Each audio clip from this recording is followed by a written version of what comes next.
All right, welcome everybody to our class, Generative Design for Revit, why the co-authorship approach is so powerful. Today you have myself and Ben Guler, and a little bit about us. I am the president and founder of Evolve Lab, as well as On Point Scans and Disrupt Repeat. These firms synergistically support architects, engineers, and contractors as part of their process and kind of streamlining that. And we also have Ben. Ben, you want to give an introduction to yourself? Sure, for sure. So basically a VP of Innovation here at Evolve Lab, background in architecture, and migrated to become a BIM manager, started to kind of learn how to build apps and code, and Evolve Lab presented an opportunity to get to do that every day. So I had to kind of jump on that. And so I've been doing that a lot. But pretty much I kind of a generalist and a general solution solver essentially, and kind of use my background to bridge the gap between kind of client and customer needs and the kind of the tech world where working closely with developers, and I even do some coding myself even now. So it's great. I love it. Cool. Thanks, Ben. All right, so a little bit about Evolve Lab. We're a cross-section of different expertise, including licensed architects, app developers, BIM managers. Basically, we build a lot of custom tools for architects, engineers, and contractors, but then we also do a fair amount of BIM services. Have experience working at larger firms, as well as some smaller firms and niche specialties in kind of that space. And so kind of a large cross-section of different team members, but it's not just Ben and I, it's a whole team here, and super excited to be at Evolve Lab, and that's a little bit about us. So let's talk about generative design. Generative design becomes one of those buzzwords in our industry, becomes very abstract, people misuse it, and under recent years has actually come under some criticism. And so with the advent, there was Daniel Davis did this amazing article on why generative design is doomed to fail, which is a very dramatic statement and very powerful statement. And so he had a really thought-provoking article and different reasons why he thought generative design was going to fail. Also, we had Paul Winter talked about just recently this last year of why generative design, there's a generative design fail, and some of the reasons of that being, why aligning design goals is so important. And if you don't do that, those are also reasons for generative design to fail. And so there's a lot of criticism around generative design. And one of the questions, it really challenged me personally. And I had to do like some self-reflection because a big part of our services is data-driven design, generative design, computational design, all those kinds of things, using data to inform design. And so I really had to take a step back and read through the articles and think about, gosh, are these comments true? And which kind of leads us to, should we throw out the generative design baby with the bathwater, right? Is it an all or nothing kind of answer? And so the place I personally landed was with Daniel Davis's quote, which was, until we get to a point where algorithms replace designers, which may never happen, algorithms will only be practical if they work with humans, if they work in tandem with humans. And I thought that was a really profound quote, and it really resonated kind of where, I personally landed on this topic. So let's talk about algorithms. Algorithms basically are a way to help us think faster, okay? So as we're going through as an architect or an engineer or a contractor, there's multiple things that we're trying to coordinate, right? Multiple objectives, multiple tasks that we're always trying to coordinate for our projects. And so that could be anything from, daylighting to departmental adjacencies to acoustics, and we're working with structural consultants and all this kind of information. And there's just a lot going on, a lot of tasks, a lot of objectives that we're all trying to do simultaneously. And with experience, like, we can do these things, like it comes a second nature. But the question is there a way that we could leverage, data, leverage algorithms to help us do these things more efficient and do these things faster? So let's kind of talk about how the brain works. Typically, if we were thinking about an objective or a task, we can do that. We can multi-thread and think about a few objectives or a few tasks, but can we do those things optimally? And usually the answer is no. As soon as we start adding 2 or 3 objectives and tasks, and we want to try to, streamline and optimize that process, we are challenged with that a lot of times. And so very similar, as an example, long division and things like that. We don't typically do that anymore as a manual process. We use calculators and other things like that to help us kind of streamline that process. And so with multi-objective optimization and multiple task coordination, tools can kind of help us to do that. But we are challenged, including myself. So some call it multitasking. I call it doing something else while I was trying to remember what I was doing in the first place. This is kind of the story of my life, walking around, my head's in one place and my body's in another, trying to remember where I left off on some past task.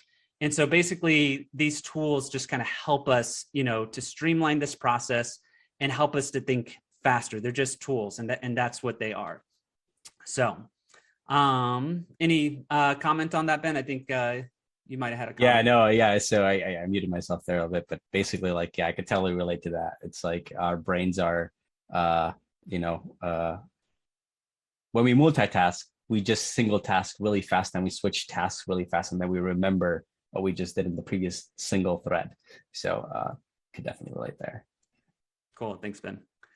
Cool. All right. So let's talk about generative design for Revit. And I want to talk about basically what is the proposed process? What is the recommended process? And we're going to kind of look at this kind of like any literature or documentation that you see on the topic.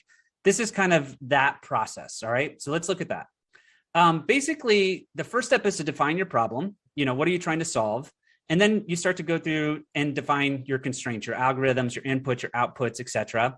And then we feed this into generative design for Revit, right? And we go through this generative design engine. It generates options, analyzes options, iterates on those options. And it's this kind of cycle. It's an evolutionary solver. And it tries to go through kind of like a fitness algorithm to optimize your design and presents those to you. You rank the options that are outputted from that, and then you integrate it into your project. All right. So this is kind of the proposed process of how we could use generative design. And basically they're ingredients, right? This is the analogy. Some of this stuff becomes very technical, so I like to use analogies. So if we're looking at ingredients for generative design, basically you have your inputs, you have your algorithm, and you have your output. And this is what it would look like in the world of Dynamo.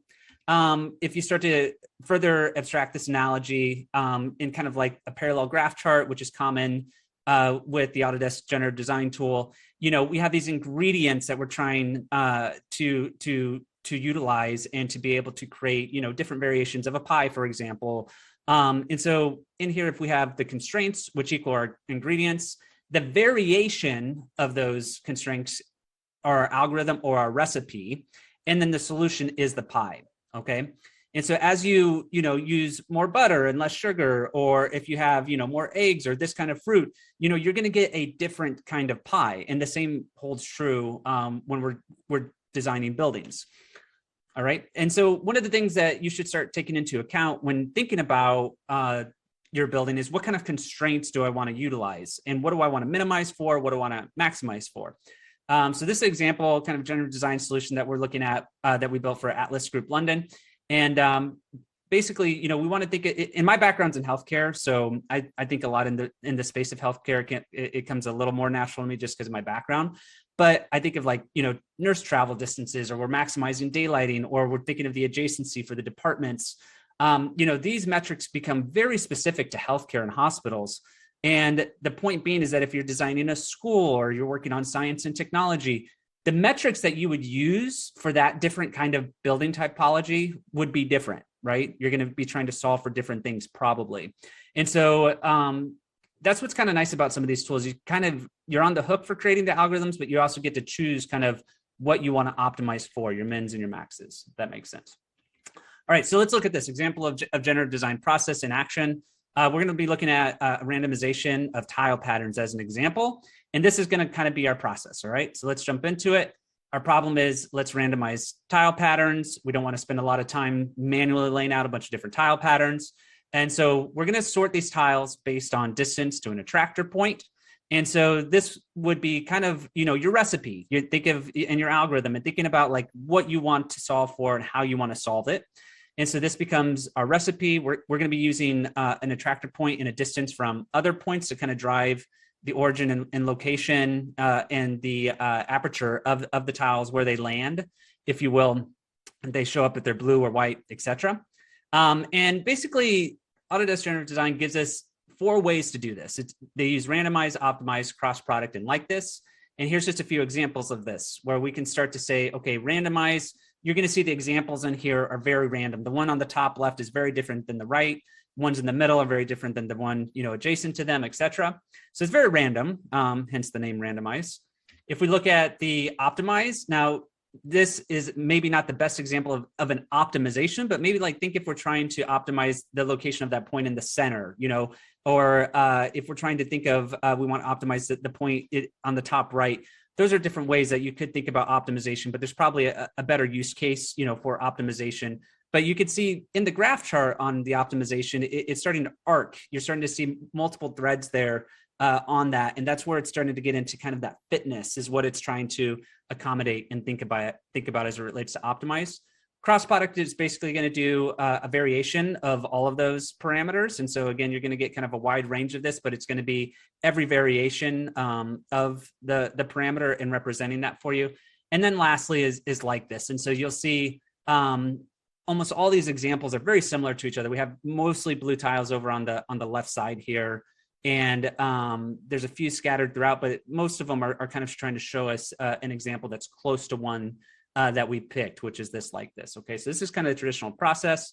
And then we're going to go ahead and rank those options. You choose which one you want, and then you integrate it. You integrate it into your project. Now, point of this is very targeted case study where we're looking at trying to implement it specifically for tile patterns. But we have other kinds of case studies that are very real examples. And so this one, I want to reference the Hobbs Trail project that we teamed up with Huff on their architecture, design, build, and fabrication shop. And basically we worked with them to help build these incredible structures. And really the point we want to drive home here is this idea of co-authorship. And I want to turn it over to Ben to kind of talk about this, because Ben specifically worked on this project. So Ben, I'm gonna let you chat about this.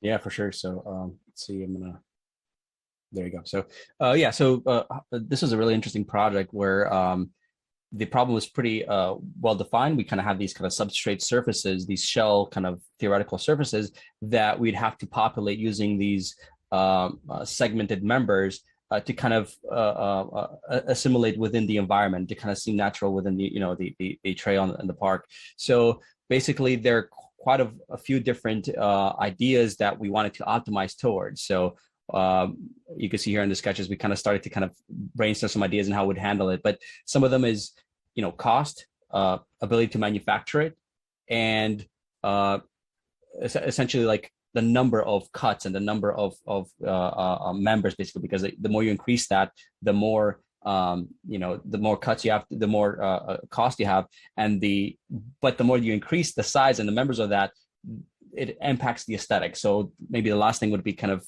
its visual appearance and how you segment it. How many segments do you have? And then making sure that you could adjust those. So as you can see here, we kind of looked at, okay, we have to have a jig so that we can kind of put these together. And then how do you kind of design those intersections such that you could recycle that jig? Then we built out the Dynamo script that kind of starts to kind of run variations. And these shell surfaces had different makeup. Some of them were kind of more vertical, this kind of ellipsoid surfaces. And then some of them were more wide. And so we kind of tested different settings and how to interlace the segments as they overlap one another in using Dynamo. And then we kind of, once we built that Dynamo script, we could run it through the GD solver to kind of generate many solutions for us to browse to see which one do we like. And the interesting part about this one too is we have the data, the hard data that we could put output and metrics for, but then we also have the visual that we care about, like how does it look like? And we don't really have a metric for that really. Which is so powerful to have kind of these kind of thumbnails to look at them, to observe them, because that's something that's not as easily quantifiable since it's subjective. So it just kind of shows the mushiness of kind of how some of these problems that we're trying to solve are. So yeah, some of the constraints are the perimeter, the output, the count of segments, the cost, which is correlated to the count, the size of the members. So can you have thinner members so they have a certain aesthetic, or do you have deeper members? The actual shape of the surface, and then the extrusion length, because we could also kind of overextend some of the lengths just to have a certain aesthetic, and that one kind of there's no really well, the only metric is it costs more that we could quantify, but the other metric, which is harder to pinpoint, is, you know, the aesthetic. Does it look good if it, you know, if you have that kind of aesthetic that's kind of like a nesting thing. So yeah, it was a cool project to be part of, and it's really cool to see, you know, it build, and hopefully one day I get to go visit. I haven't done that yet, so looking forward to do that. And it's really cool that we were able to use Dynamo and GD to kind of handle this. And perhaps one thing I didn't say is, once we built those things out, we would bake all that geometry as adaptive components in Revit, so we could schedule that, and that's how we kind of use that for the document. So yeah, this was a really fun project. Cool, thanks, Ben. All right, so some lessons learned from that project in past projects, and just kind of talking about what's possible, what's not possible with generative design for Revit. You know, what's possible is being able to do kind of these optimization or fitness studies. What's possible is doing optioneering, and then also different ways, you know, to interrogate these models. That's where GD for Revit becomes extremely useful and helpful. Some of the challenges in where we're going to start getting into is what's not possible. What other solutions could we augment and still leverage generative design and still be within the Revit environment? But what's not possible right now is kind of that real-time co-authorship, right? So if I execute, you know, a Dynamo script, I push it to generative design. If I want to make any kind of modifications, I can't do that in real time. I have to go back to Dynamo. I got to republish it. That's one of the things that's not possible. Another thing is kind of like iterative design. Right now, you know, the process would be very linear. Again, creating your script, publishing it, ranking it, baking it. If you want to do that, you kind of got to start again from the beginning and go through that linear process again. And then lastly is any kind of like local modifications. If I have like an overall geometry within my canvas or in my generative design solutions, and I just want to like tweak one little thing over here, I can't really do that locally within my study. I could do it back when I'm in Revit, but not in Revit GD. And so that's where Ben and I really saw an opportunity specifically for this process and how to overcome some of these. So I'm actually going to turn it back over to Ben and let him kind of talk about that specifically. Right. Thank you, Bill. So, right. And I also, just on the previous slide, I want to chime in that so we want to use the right tool for the job. And Dynamo, as we've already shown, was the right tool for those jobs, like especially for the Huft one. Like, it was really specific, that, you know, the structure, and then we had to kind of design that logic in that form. And so that's where Dynamo really shines. So, but there's also parts where Dynamo is not the best to do that. And that's kind of what you were kind of starting to hint on, Bill, in the previous one. So I have this quote here: power users design tools for power users, not everyone else. And this is just natural, like, path of least resistance. It's you know, if I want to build an automation, it's because I'm tasked to do that job. So I'll just kind of build it. I'm okay with a command line UI, which is something super basic. No one else might be able to understand that UI, but I could get my job done. It would take additional effort and additional resources to, you know, build something out for it so that other people than myself could use that. So I have this kind of example here, and this analogy with, if anyone's familiar with the Vintergatan band that built this marble machine. And this very first prototype basically is, you know, duct taped together out of cardboard and plywood, and only the creator could really run it because it knows all the quirks. It knows where you have to kind of hold it at this node, otherwise the thing could fall apart. So a lot of times scripts, when they get to a certain level of complexity, and it's trying to do all these things like the marble machine, where it's trying to, you know, replicate a whole band in one machine, that complexity starts to kind of slow them down, and it makes them a barrier to entry for other users that would like to recycle that. So it works great on this project, but my other project that I just introduced you to, I have a lot of red Dynamo nodes. Like, it wasn't adapted for that. So scripts have these trade-offs. They're really great. They're fast to develop. They're slower to scale and adapt to other ones. They're once you scale them more, if you do that, then they get more complex. The more complex they get, then the slower they run, and then it kind of diminishes its effectiveness. And so scripts are really best for those kind of custom use cases. That's what we've already kind of looked at above previously, Bill mentioned. So using the same analogy, the marble machine, there's the next generation of the marble machine is the marble machine X, basically, which is very different. there's, steel and welding and much more stable. It doesn't fall apart. You could actually run it on its own for, hours actually, and it still performs, and the marbles are there, and it actually plays the notes correctly, and it's optimized. And this analogy plays more into kind of how apps work versus kind of Dynamo scripts, where you have more breathing room to kind of scale and to plan, and you have to actually have it. So it's also somewhat of a limitation in a way where you have to invest more resources, more time, more planning, but it has other trade-offs, like, it can minimize the barrier to entries because you have a custom UI where users don't have to know what the Dynamo nodes are, because that's kind of already, it's a simplified UI for you. It is slower to develop, it is more scalable, but it could handle complexity, better complexity, because it is more scalable. So apps are better for adoption, basically, where we want to kind of deploy that to multiple users and multiple conditions. So if we zoom out a little bit and we kind of start to frame these ideas and kind of where we're at is, and I'll zoom up a bit more. When we looked at CAD and we had the AutoCAD days, the basic building blocks were points and lines. And then, with those, and those are not the only building blocks, but those are the basic ones.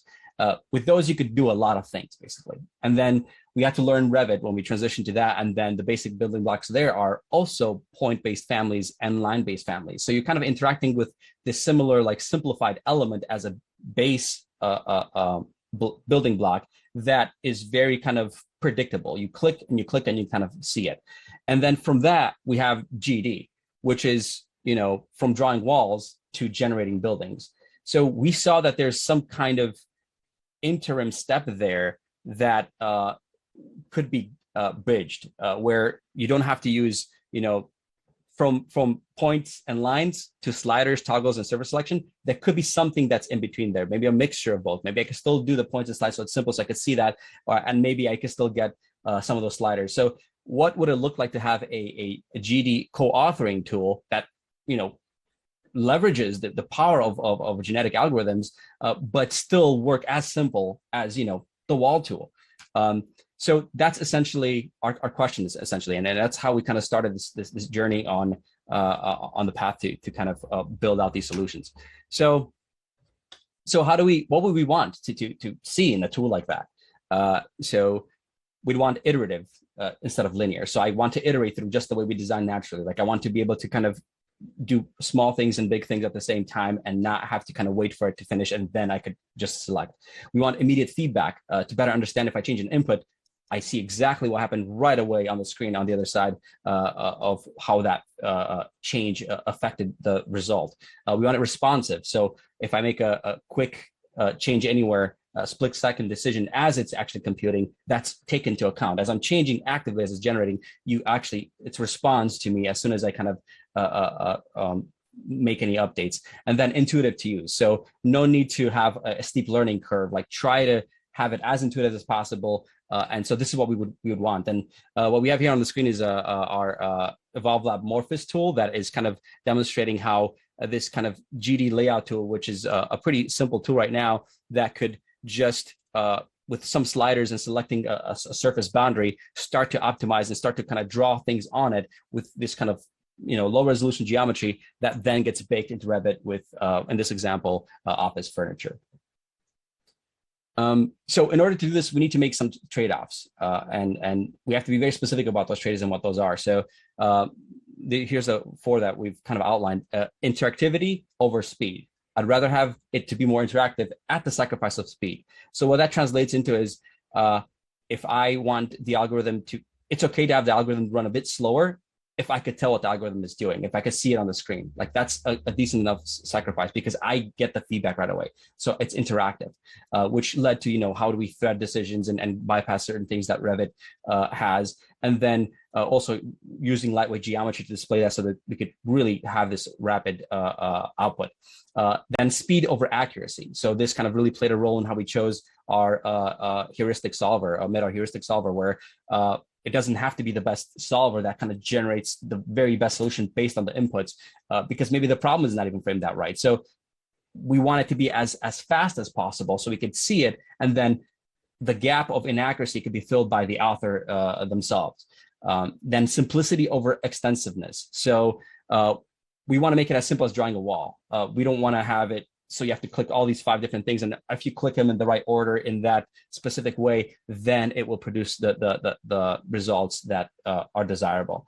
And then specific over general. So instead of trying to solve all the problems all the time, is encapsulating the problem to something that's very contained and very kind of easy to understand, and then build off of that. That's your kind of build onto that additional and expand it kind of from a smaller module there.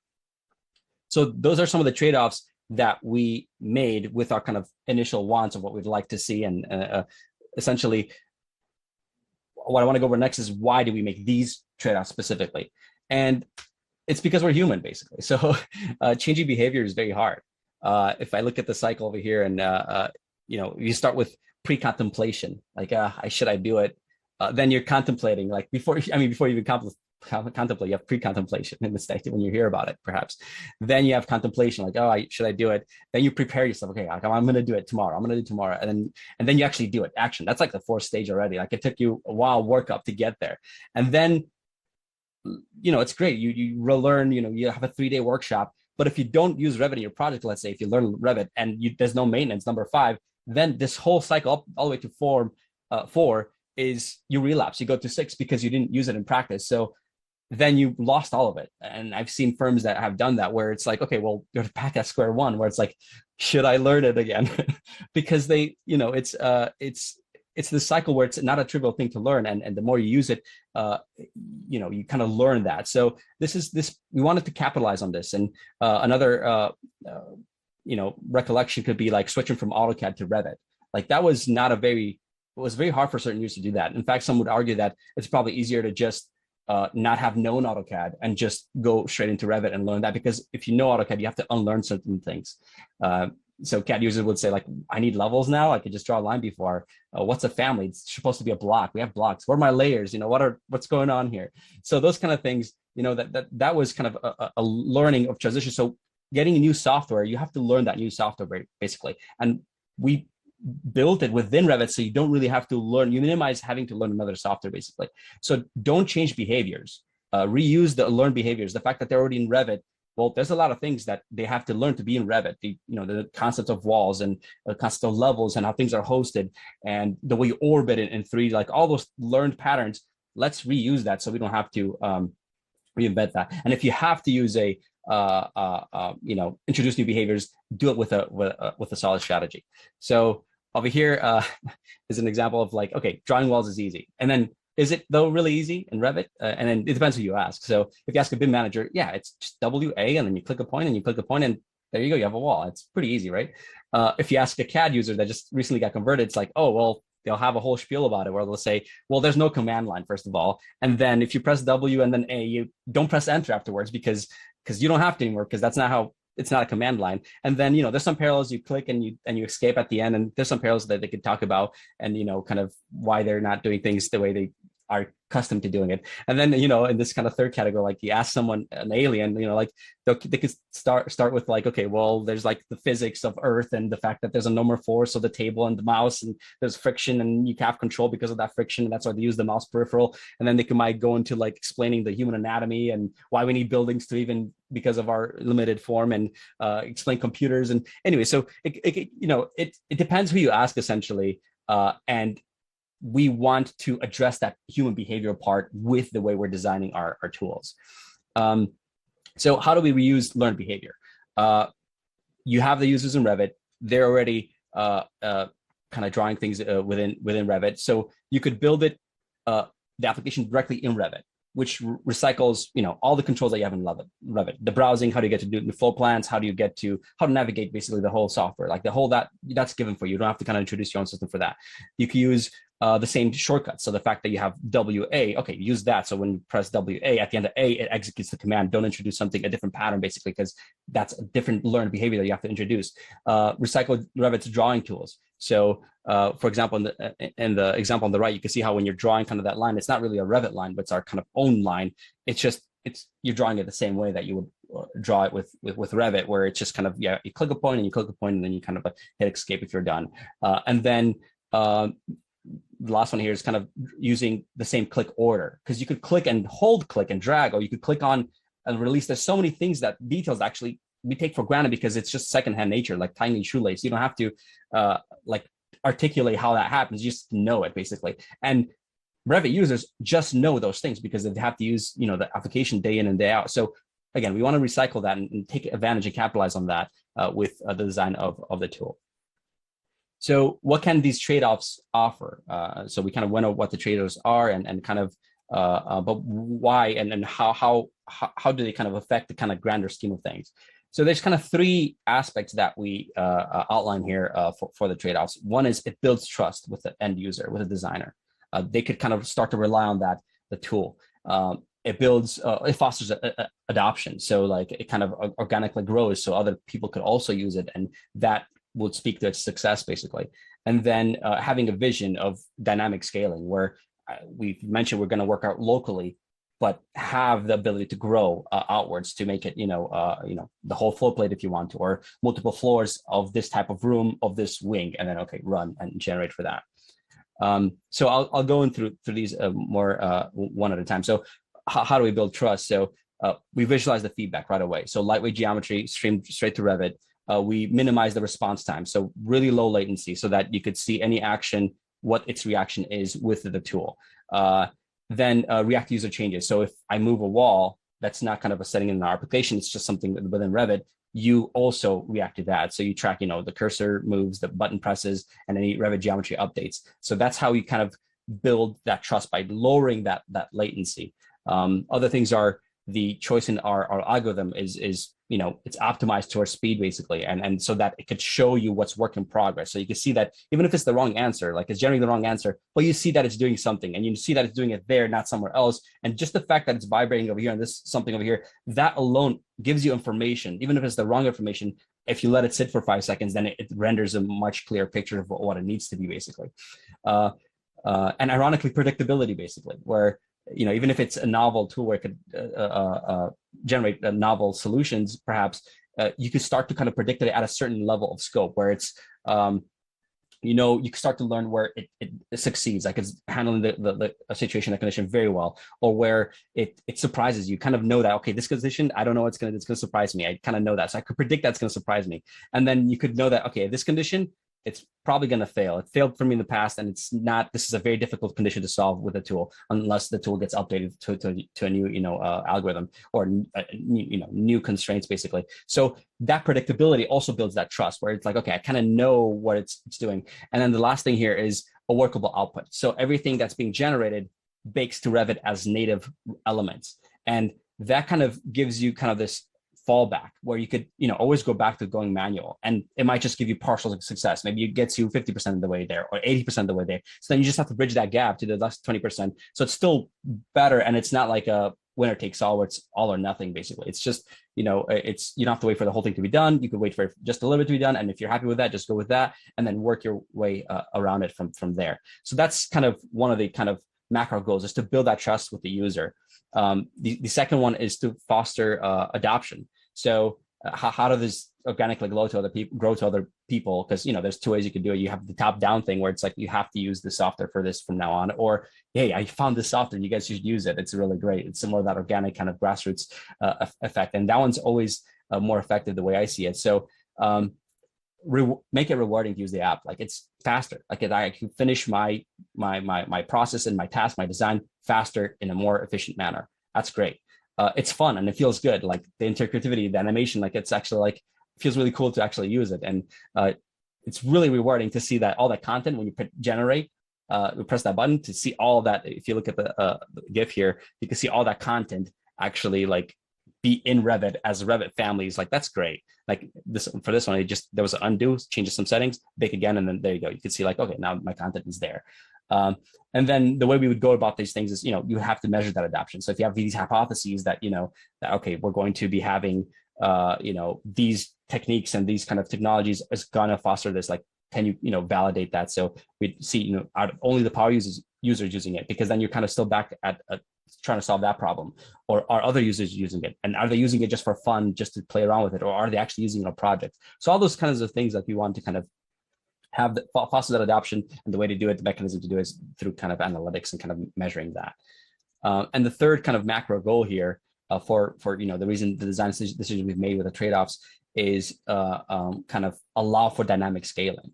So we start local first, and then with the path to grow to global, because it allows for it to build that trust, and it allows for that kind of interactivity. And then and on the GIF on the side here, you could see how basically it, you're growing it from one space to many spaces, but only because you've built that trust, and the user knows or predicted can you do that, so you can expand it to that afterwards. And then so there's two facets to it. So this facet is like the tool vision, vision for the tool to kind of grow, and then the vision for the end users, like allow the majority of users to whoever it wants to become power users. Like the app should have those under the hood settings when available, and when you have trust available, so that you could have power users of the tool and not be as limiting. Or other people that don't have that path, they could just they're happy with what they are, and they could manually finesse the rest instead of finessing with the settings to get it really close to exactly what they want from the settings and the output from the GD tool. So these are the three macro goals essentially that really kind of help us build this co-authoring solution that is adaptable, is trusted, and has vision, so that of growth for the future. So I think we're going to end on this slide here, where you've nicely mentioned this earlier, Bill, about Daniel Davis. Until we get to a point where algorithms replace designers, which may never happen, algorithms will only be practical if they work with humans. And we really kind of try to work within that, and that concept, and the human behavior, and the way designers really rely on the designers' power, and the fact that they could, they have their intelligence, and the fact that they've all the experience that they've had, and just try to automate the just a little bit more automation. Like, instead of trying to automate everything, if there's just a little bit more automation from what you already offered, utilizing a powerful engine, you could really have to kind of have this nice synergy between the machine and the human and the designer. And that's what we wanted to kind of share with you guys. So thank you. Thanks, Ben. Very well stated. I love it, man. I think the big takeaway I had too was the idea of trying to get that mass adoption put in place, because I remember, like, for myself, like, I got so excited about Dynamo and trying to get those things in there. And that's where I was so excited about Dynamo Player, because you were able to bring those solutions, to the end user to get that adoption. I thought that was so great. And I love Daniel Davis's comment here is like, it only becomes practical if those solutions can work hand in hand with the humans. It's the whole people process technology piece of it. Like, process technology, that's so easy. It's the people, it's the behavior part. Like, you're not going to necessarily change people's behavior. So how do you accommodate a tool so that it's pragmatic, so that people will use it, so that it becomes grassroots, so it gets adopted at a firm? Because you don't want to put all that energy into a tool and then not get any adoption. Like that right. Would be the worst. Invest all that time and money. And so, like, how do you make sure that the tool accommodates humans and behavior and the way that we design and the way that we work? And so I think yourself and Daniel Davis are so good at recommending that and commenting on that. And so that's one of the reasons we wanted to just mention Daniel's quote here. So thanks, Daniel, for that quote, and thanks, Ben, for that as well. So that's it for our class. We thank you guys. We hope you guys enjoyed it. Hope you guys learned a lot. If you guys have any questions or anything like that, we'd love to follow up with you. And thank you so much. Have a great day.